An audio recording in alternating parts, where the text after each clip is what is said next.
Tout le monde ensemble. Ça fait 20 ans que je fais quelque chose. Ça fait 20 ans que je fais quelque chose. Puis la passion n'est pas finie. La passion n'est pas finie. Comment je fais pour la garder? Comment je fais pour la garder? Moi te le dis dans cette vidéo. Moi te le dis dans cette vidéo. La passion, la créativité, la motivation, est-ce que c'est quelque chose qui nous arrive du ciel? À un moment donné, on en a. L'autre jour, on n'en a pas. Ou on a un mot à dire? Moi, je crois fortement qu'on a un mot à dire et on va parler de ça aujourd'hui.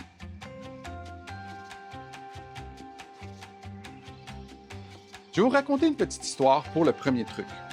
J'étais dans un YMCA, je donnais un cours, à mes débuts, je donnais un cours de jeu de pied. C'était toujours le même cours, semaine après semaine, et j'ai fait ça pendant 3 ans. Et j'avais un entraîneur qui regardait toujours mon cours. Et je rentrais, puis je donnais mon cours, j'étais content d'être là, je voyais le monde, et je répétais toujours les mêmes jeux de pied. Et à un moment donné, je suis sorti du cours, l'entraîneur me dit « Hey, c'est vraiment spécial, ça fait déjà plusieurs années que je te regarde, à chaque fois je passe, puis je vois ton cours. Puis tu le donnes avec autant d'enthousiasme, puis pourtant, c'est les mêmes jeux de pied toujours, tu redonnes toujours le même cours. Comment tu fais? » Et c'est à ce moment-là que j'ai commencé à penser comment je faisais, parce que c'était pas nécessairement conscient mon affaire. Eh bien, moi, j'ai réalisé que je focusais sur les gens. Donc, à chaque fois, les nouvelles personnes, l'énergie dans le groupe, si ça allait bien, si ça allait pas bien, j'essayais de garder l'énergie très élevée. Donc, le focus n'était pas sur les techniques et les mouvements, mais était sur, si vous voulez, le développement des gens. Donc, le bonheur des gens. Donc, ça, c'est truc numéro 1. Changer de focus des fois.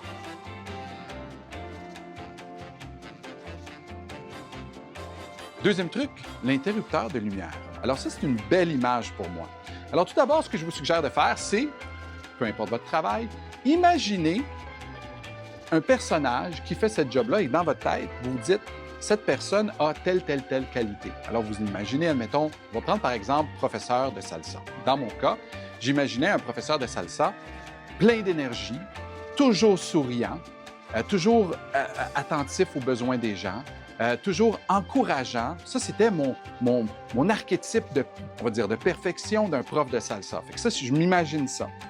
Donc ça, c'est un peu mon modèle professionnel vers quoi je veux aller. Donc, lorsque j'ai, par exemple, une mauvaise journée, ça va mal, on a toutes des journées parfois difficiles, des fois un peu plus faciles, mais quand ça va mal, j'imagine cet interrupteur-là, et quand je rentre par la porte de mon studio, bien, je flique dans ma tête ce switch-là et je m'en vais directement vers si vous voulez, cette description de ce que je me suis fait du prof idéal.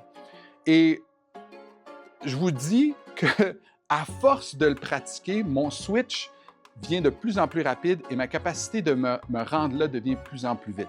Et ce que ça m'a montré, en fait, c'est qu'on peut être cette personne-là, et même si on ne se sent pas bien, on va même finir par se sentir bien nous-mêmes dans le cours. Donc, c'est vraiment encourageant comme truc.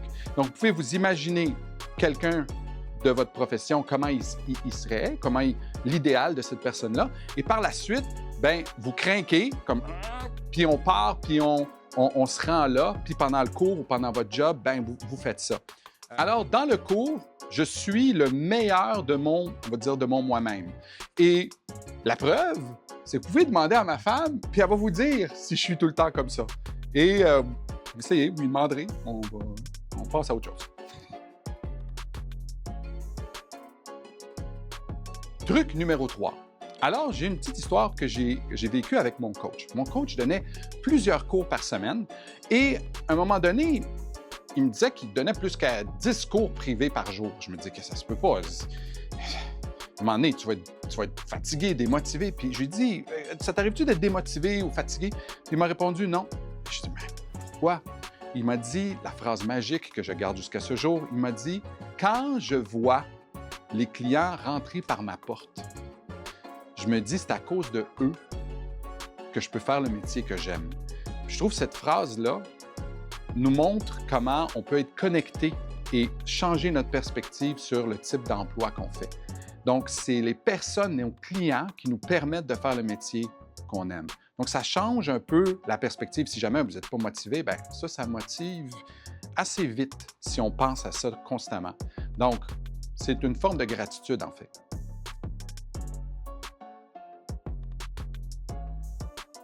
Une autre chose qui aide à garder la passion vivante, c'est d'avoir une mission claire. Donc, pourquoi vous faites certaines choses?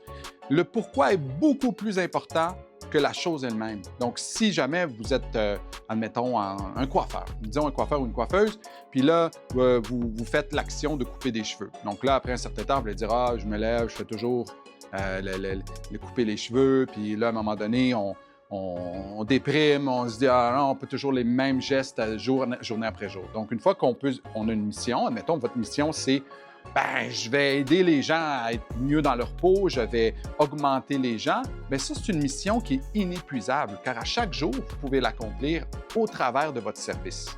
L'ultime mission de notre compagnie, bien, la production, c'est de mettre de la joie dans la vie des gens en offrant des cours divertissants. Donc, à la base, si on garde seulement cette mission-là, bien, on rentre dans le cours, puis c'est juste ça notre objectif. Alléger le quotidien des gens, mettre de la joie dans la vie des gens au travers de la danse. Et ça, c'est très porteur.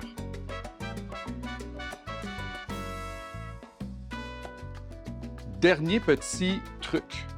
Parfois, on est bloqué. On n'arrive pas à s'en sortir nous-mêmes. Peu importe ce qu'on essaye, des trucs mentaux, on lit des livres, on essaie de se sortir d'une impasse où on a un long stretch où on est down, ça ne marche pas, notre job ne marche pas, on manque de motivation.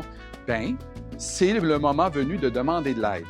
Dans ma vie, j'ai une coach qui m'aide et avec elle, j'ai réussi à débloquer des endroits que je n'aurais jamais pu faire seul. On a tous besoin d'un peu d'aide parfois. J'espère qu'un de ces trucs vous aide à vous débloquer.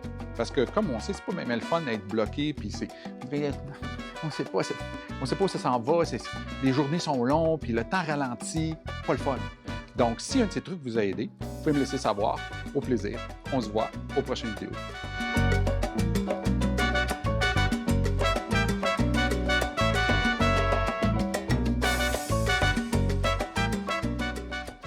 Ah ouais, j'espère que la vidéo t'a aidé. Ah ouais, swing la vacances, fond de boîte à bois, swing la vacances dans le fond des attaques.